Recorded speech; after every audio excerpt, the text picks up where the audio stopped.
Assalamualaikum warahmatullahi wabarakatuh. La haula wala quwata illa billahil aliyyil adim. Allahumma shalli ala sayyidina Muhammadin wa ala ali sayyidina Muhammad.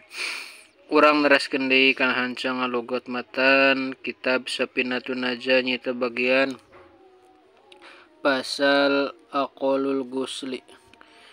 Bismillahirrahmanirrahim. Paslun ari ieu eta hiji pasal. Aqalul gusli ari pangsaeutikna ngadusan mayit. Tamimu ngadusan tamimu badanihi eta ngawalatraan awakna mayit bil mai ku cai.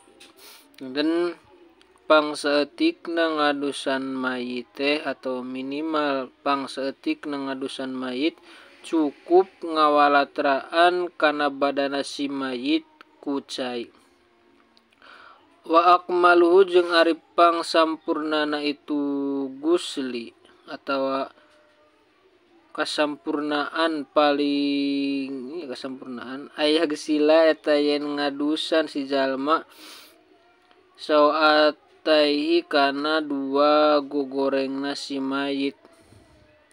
Wa ayyujila jeung yen ngaleungitkeun jalma al qadaro kana kokotor min anfihi tina irungna si mayit.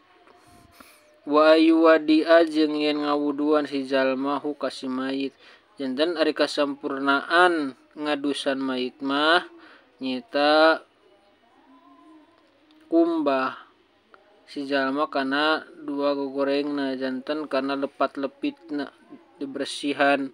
Terus kudu ngaleungitkeun deui kana kokotorna memeh diadusanana teh leungitkeun heula sakabeh kokotor anu aya di si mayit, dina badana, dina lepat-lepitna, dina sela-sela awakna si mayit.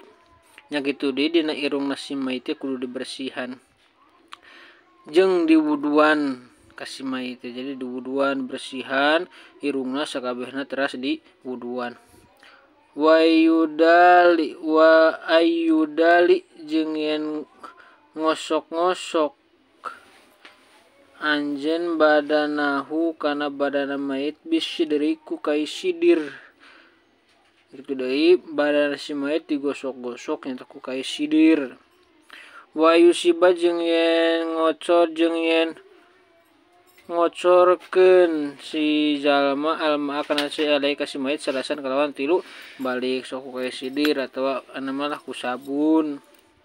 Mun eueuh kai sidir bari digosok-gosok bari digocorkeun ka si mayit teh 3 kali balikan. Sakitu wae mudah-mudahan wallahu alam. Assalamualaikum warahmatullahi wabarakatuh.